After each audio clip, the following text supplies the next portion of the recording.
in light of listening to so many Wade Wilson calls. I've been wondering why he isn't afraid of going to hell. I am not perfect. I am a sinner. But I fear separation from God. Listen to these stories of real people who went to hell.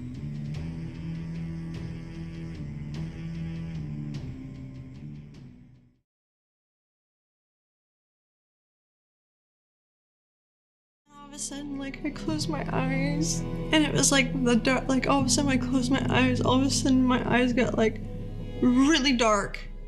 It's just, like, blacker than anything we've ever seen on Earth. All of a sudden, I felt like I was just falling, and I felt like a little bit of a chill, and I was falling. I felt so fearful. It was so black, you couldn't see your hand in front of your face. I am feeling it more. Reality felt more real than I've ever felt in my life. So the first thing I did was I looked up, and when I looked up, I thought I was looking at a sky, but it was pure darkness. It literally hurt your senses. It felt like fiery darts, like literally coming in my eyes, fiery darts hitting all my senses, all my pores, every fiber of my being. Like, it literally hurt so bad just looking in the darkness. And I was like, realized I was like in like a pit, like a cave.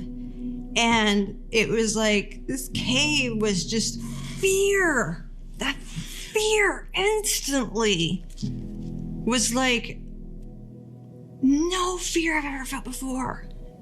It was like, there was no presence of God there. The worst panic attack that I've ever had on Earth, I would times it by 1 billion, and it's constant. It's constant. It's constant. The fear is constant. The hopelessness, the feeling of, oh my gosh, you know that you're never, ever gonna get out. You are stuck. Like, you are never gonna get out. When I started focusing on where I was, and I felt like I was about 2 football fields away, and I still felt like an ant, to when I looked up and I saw black gates, which looked like they'd been like on fire. So they were like a charcoal, and they were so, the evil. It's so hard to talk about. Just how torturous you just torture. And not having the presence of God, we have the presence of, even if you don't have God in your life, even if you don't even believe in God, at least we have him on earth, when it's so different when you're there. It looked like it was just so big, and it was decrepit, and like each end, like it would go like that, and each end would have spikes. It was like, I didn't have to move my head to look. My soul was so much more sensitive, because now, the human canvas is, what's covering our soul. And the thing is when I was down there, my soul felt so much more sensitive. And it was from there that I looked through, but I could see through the gates. It was like a lake. It was like a lake of fire, but it was like a big pit. A big, huge pit of love like fire. However, it was like I couldn't see the flames. I just saw the shimmering light, because the shimmering light looked as if like the pit was so deep that you couldn't see the flames. It was just, I had no idea how deep it would be. I was in hell. It was then I started looking down, because I was stuck. I felt like I was in quicksand. So I started looking around, and I started noticing, like, it was like waves of like clay. It was like pink, like a salmon colored clay. I felt like I was in like the core of the earth or something, because I felt like there was just absolutely no way you could get out. And it's on top of the fear, on top of the hopelessness, on top of feeling alone, on top of feeling stuck, my mind all of a sudden started replaying my life. Replaying every sin that I have done. You relive it constantly, and it's so loud. You relive your feelings, and that's when all of a sudden I said, I wish I would have listened. And all of a sudden, my body set on fire. My soul set on fire. And when my soul set on fire, it was so much hotter. Because I used to have problems like cutting and burning myself because I hated myself. I know burns and stuff, and there is nothing like your soul being on fire. It hurts so bad. Like it's not, you can't even explain it. You can't even explain it. There is no way to explain the torture. Like I could hear myself screaming in my head.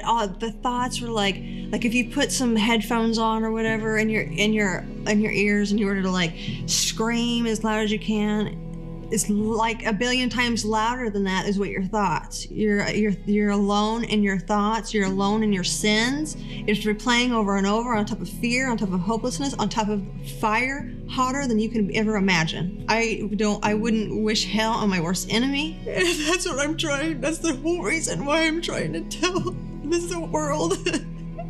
Is because there is truly a hell. And it's so horrible.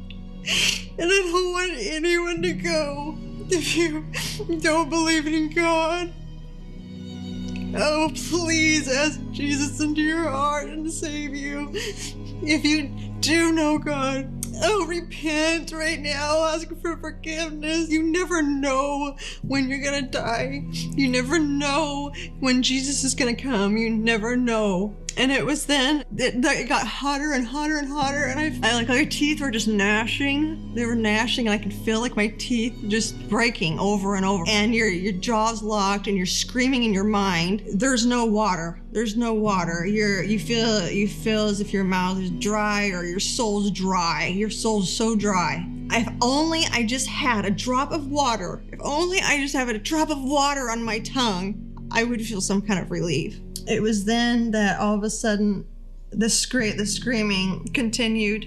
There's just constant crying, constant misery. You think about the time you've cried, like the worst pain you've ever felt in your heart, like emotional pain. You're crying and heaving, a billion times worse. And when I say a billion times worse, I really mean it's a billion times worse than any negative thing. Every negative thing you've ever felt in your whole life, you will feel in hell. And you will feel it a billion times, and you will feel it forever and ever and ever and ever and ever. As I was screaming, as I was gnashing my teeth, as I was wishing, the fear, the hope, hopelessness, everything, all of a sudden, I was just like, Jesus, Jesus, Jesus, help me, Jesus. Jesus, save me. As I cried out to Jesus, immediately I was ripped from those flames, and all of a sudden I was in an ambulance, still felt on fire, and I was screaming in the ambulance. I looked and I saw a paramedic. Didn't really know where I was at or what was going on. I was very confused, but I saw the kindness in her eyes and realized all of a sudden, wait a minute, I'm not in hell anymore. She was like, you're not on fire. She was like, you're not on fire. And she was like, you're okay, honey. And I was like, please, please, please, I don't want to go back there. Jesus, please, don't let me go back there. Jesus, please, forgive me of all my sins. Jesus, I don't want to go back there. Jesus, Jesus, Jesus. The look on her face, if I could really, it was her eyes were really big, and it was kind of like she was just staring at me I don't know if she's ever seen anything like that before, but the reason why, I've got to tell you, the reason why I am speaking about my testimony is because I am a living, walking, breathing testimony of God's amazing grace.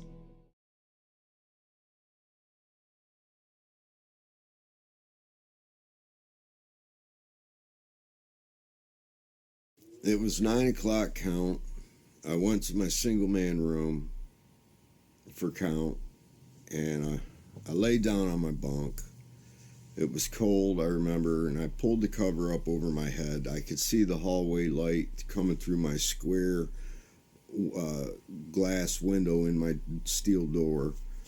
And so I pulled the covers over my head, and I could still see the light coming through the pores.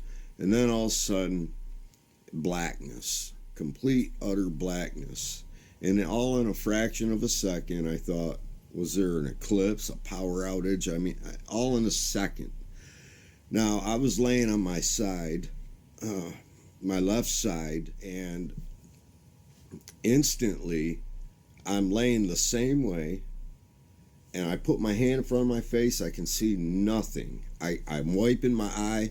I can't see nothing. It's so black. It's so black. And not only that, but I had no blanket no more. And even though I was laying the same way up on my elbow, I sat up on one elbow, I was still laying the same way as I was in my prison cell. And just in a second, now I'm all of a sudden in this outer blackness, thick. I mean, it was so thick. Realization hit me. I don't know how, but I all of a sudden knew, oh my gosh, I'm in hell. This is hell. I start freaking out. I go to turn to where my window would have been and look from the light from the back 40 coming in. And as I go to turn like this, still laying down on my side, there's a wall right behind me.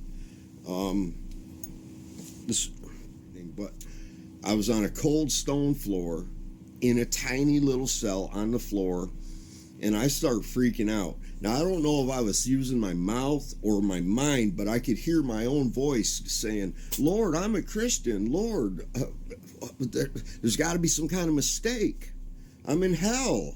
And as soon as I started freaking out like that, right above me, as I'm laying on my side, up on one elbow, right above me, I would say 8 to 9, maybe 10 feet tall, I seen 4 eyeballs, boom, open up. And one of them was like 6 inches shorter than the other one. And them eyes, I kid you not, were this big. And they were yellow, orange, and they had like, and it's like they were uranium or something. They looked almost like they went around the side. They looked like a giant, crazy reptile creature, even though all I could see was their eyes. The eyes did not light up anything in the cell. It didn't light up their facial features, nothing. Just their eyeballs opened up, and I knew that they just were like, I woke them up, because I'm laying on the floor going, Lord, I'm a Christian. What? Jesus, I'm screaming, and these eyes open up in the blackness, and they're looking down about 4 foot off the ground. And I remember looking up at their eyes, and their eyes were like digital, like focusing in. And they kept going lower and lower and lower. I realized if I was to reach my hand out, I could grab their ankle or their toe. They're standing in this cell, these giant, whatever they were, demon, whatever they were. All I could see was their eyes. And I put my other hand, I'm leaning up on one elbow, and I put this hand in my mouth because my teeth are literally rattling. I'm so scared. And these eyes keep going lower and lower and lower, and they're focusing in on me. If he would have just put his foot out, he would have kicked me, whatever they were.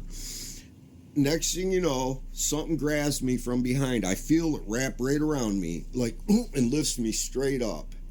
And I'm flying backwards through the air. Another thing, it was like a vacuum. When I was in there, there was zero sound of the atmosphere, nothing. It was like a vacuum, silent. Them creatures never made even an uttered a sound. Nothing. All I could hear was my own voice screaming in my head, or with my mouth. I don't know. I couldn't see nothing, blackness. The only thing to this point I've seen is eyeballs, but yet I knew I was in a tiny little cell with them, and they didn't even have enough room to lay down. They were standing in this cell. Something grabs me right up, and we go right through the ceiling or roof, whatever. Next thing you know, I'm 100 yards away, flying through the air backwards, because something has me, and I can feel it holding me, and it's not hurting me. Some people say they smell sulfur in hell. I didn't smell nothing. But I knew I was in hell under the earth. I knew I was deep under the earth in hell. We're flying through the air, and I see where I just came from. It's all black, but somehow I could see this rectangle prison stretching as far as the eye could see. I could see further, and it was like 4 stories high. It was like a black, medieval look, and there were these huge like stone steps going up the front of it, like to the second floor or something. But we kept going away from it. Next thing you know, I can't see nothing again. I feel this thing has me, and then it releases me, and I'm on the ground somewhere. I did a 360. I looked all the way around, and I can't see nothing. Nothing. And I start saying, Lord, I'm thinking in my head, my whole life flashed before my eyes, and I'm thinking, Lord, I went soul winning as a kid. I went to church not one, 3 times. It was Sunday morning, Sunday night, Wednesday evening. I said, Lord, I went to a Christian school till the 7th grade. And you think you know what eternity feels like mentally? No. I felt it. I felt what eternity. I knew I was separated from God. I knew I must have died in my brain aneurysm or something in my cell. I knew I was in hell, and I knew I would never, ever, ever get another chance. And next thing you know, as I'm freaking out, that being grabs me from behind again, and it felt like it lifted me maybe 15 feet off the ground, and we start going forward. And off in the distance, I see this little glimmering white light, and I'm leaving a lot of details out. I'm like a galaxy in the middle of blackness, and we're flying towards it. And the whole time I'm screaming. I am screaming like I've never screamed. I'm, God, please, Jesus, I'm saved. What? I could not. I was screaming for him, and the more I was saying good things I've done, the tighter that grip got on me, and the faster we went. Now that white thing I seen in the distance, we're getting closer. It's getting bigger because we're getting closer to it. I'm not a very good artist, but I tried to paint it. And the camera shows everything backwards, but as we're coming in, I seen like this never-ending huge wall miles away in the background. The sky looked maybe like it was 400 feet high, so these blackish clouds. And there was this gigantic pole that would make a redwood look like a toothpick. I kid you not, in the center, with a steel collar around the bottom of it.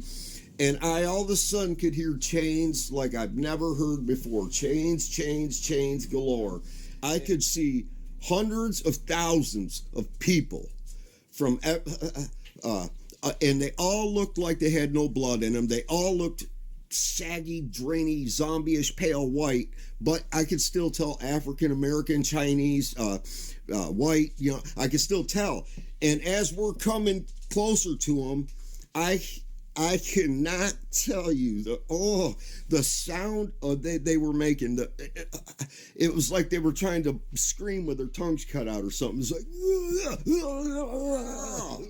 it was so terrifying. I was screaming, Jesus! And now we're coming down lower to the outer edge of these people, and I see now about 10 feet away, there's a white guy and an Indian guy. And it's like an invisible hand or a force just parted them, and they and I seen they had everybody was chained together to this huge pole about a mile to the center, and they were all shuffling counterclockwise, going around, and I could hear the grind of just hundreds of thousands of people all chained, and they were all screaming and mumbling and I was the only one screaming for Jesus. They had no hope. They were just, and something parted the outer, a white guy, a little taller than me, and an Indian that looked like, not in nowadays Indian, he looked like maybe 500 years ago or something. Parted them. They were so tight like sardines. Even though they were all naked, you couldn't see private parts or nothing. All their skin was ashen whitish, and this force had me. It was slowly putting me into that place to be chained with them. Before that happened, I was coming up on it, I seen this like thing. It was the only thing that had color. I could tell it was like tethered or chained to the top of this mammoth beam, and it was like it looked like a quarter size when I seen it, like a light hovering around these people, going wherever it wanted. But as I get to this outer edge and they part two people to put me in, this thing, okay, whatever it was, it shoots over to me. None of the people realize it shoots over to me, and as it came over, it was about 10 feet above all the people. As it came over, they were like, just going mad, terrified of it. And it stopped right above 10 feet up, 10 feet from me. It was tethered to this pole, and it just was, and it didn't have a face or nothing. It looked like spaghetti going all like this, and it looked kind of, the only thing it was like palish blue, and it was like billions of slithering snakes. And when it came over, it was the size of a car. You know, it was huge. And all the people were they were all just, and I was looking at them, and I was looking at it, like, what's it doing to them? And they were screaming these, so you wouldn't make that sound if you were being skinned alive or burned to stake. It was horrifying. Now this thing starts to push me into the spot that the invisible between the Indian and the white guy. I got so close, I could have reached out and grabbed his shoulder. None of them looked at me. It seemed like the only thing that noticed me was this thing that came over, and it was hovering there, and it was just looking at me without a face, but I knew it came over because of me. And this being that had me was slowly putting me in my place, and the literal chains were about to come up like snakes and just get me. And I remember putting my hands up, screaming, Jesus. And when I said, God, please forgive me, I'm a sinner, I put my hands up, and I noticed it's the first time in this whole experience I seen my body, my hand. All of my hands and up my forearms was whitish, ashy like them, except my thumbs. Right around this area was still looked like peachy skin. And I put my hands up and I said, God, forgive me. Please forgive me. I know I'm a sinner. And as soon as I said that, boom, this force that had me, I felt it let go of me. But I went back only maybe a foot, and I couldn't go no further. It's like it was a force. And I started running, and even though these people were walking in a circle, chained up, when I was running beside them, it looked like it was such a massive group, it looked like a straight line. And I'm running, and people are just, I seen a kid up in front of me get kicked out of the line and then sucked back in like a meat grinder, and oh my gosh, it was so horrible. And I was screaming, God, please make this be a dream. Please make this be a dream. I knew it wasn't a dream. I knew it was a section of hell for lukewarm. I knew that all of these people thought they were saved. I knew it. Just like I did. I knew that and so I'm running. I can feel my feet on hard ground, like blacktop almost, or stone or something. And I'm running into outer darkness, and I come to like I'm feeling, and I feel like the corner of some ruins, and I look around the corner, and I hear this, like somebody's being tortured. It sounded like a painful, and it made me feel sorry, but it was so loud, it wasn't. And then the next thing you know, it kept going like, and it went so long that I knew it wasn't human. And I literally put my hand, I was like, Jesus.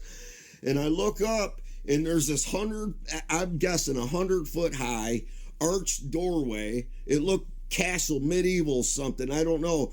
But I thought, what on earth could ever open that huge door? But sitting up way up on that was this giant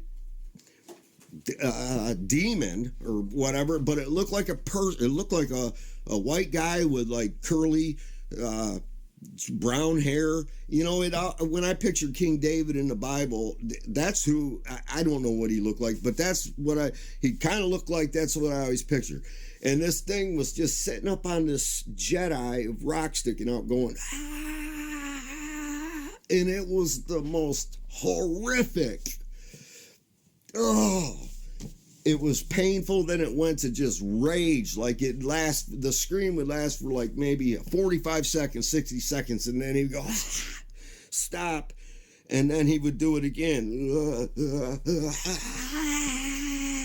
Oh, I forgot to say, in that group, when that thing was hovering, looking at me, the spaghetti thing. When that angel or whatever had me, I think it was an angel. When it let me go, and I went backwards, that thing shot away to the center of these hundreds of thousands of people. And I'll never forget, as it went across them people, the horrific, horrifying, painful screams these people were making. I wouldn't even try to embarrass myself trying to act like horrifying.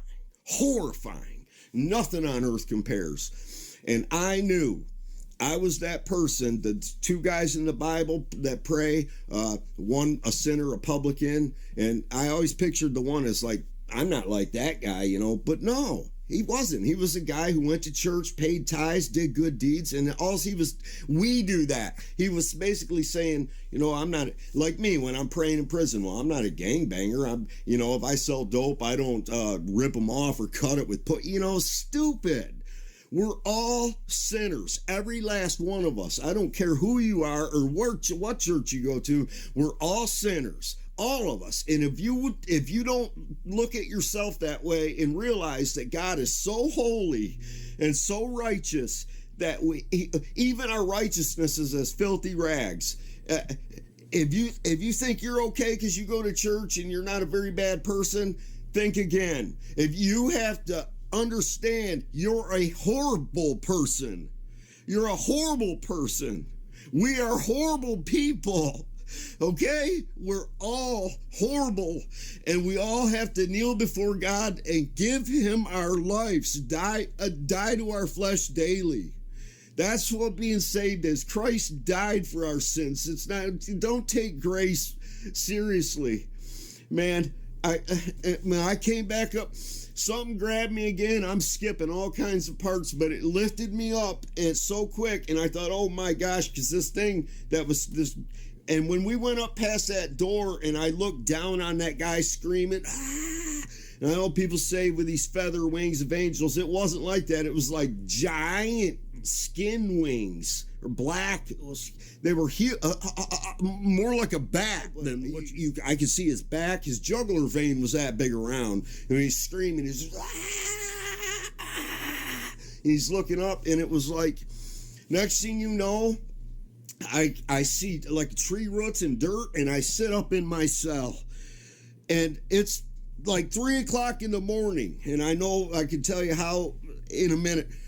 When I sat up, I was having a seizure. I couldn't breathe. I was trying to say, Jesus, and my feet and my legs, everything was shaking like, and it's like, oh, I think I died because I was so soaked with sweat and everything. It was a CO came by maybe 15 minutes after I remember looking at the door light, the hallway night light coming through my glass door, and I did not want to take my eyes off it because I was so afraid. I've never been that afraid in my life. Never.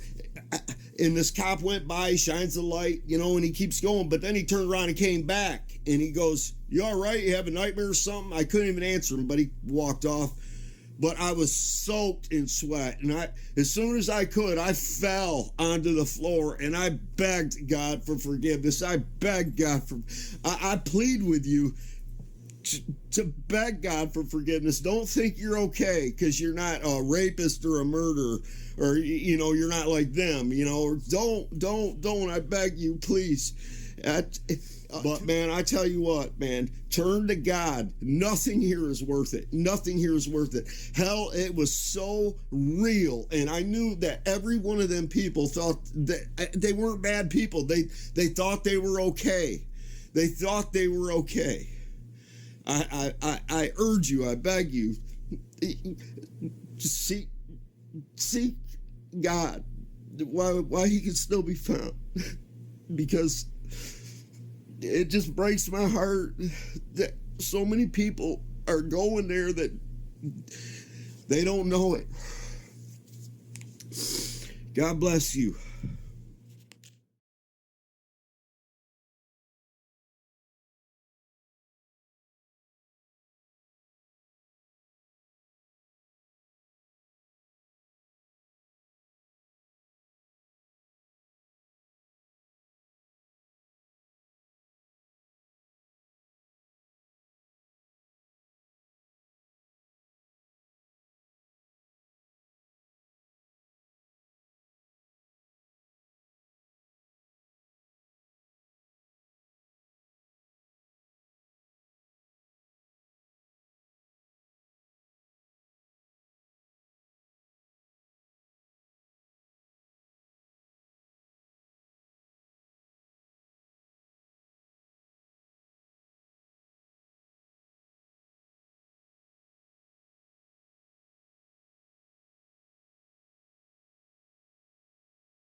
I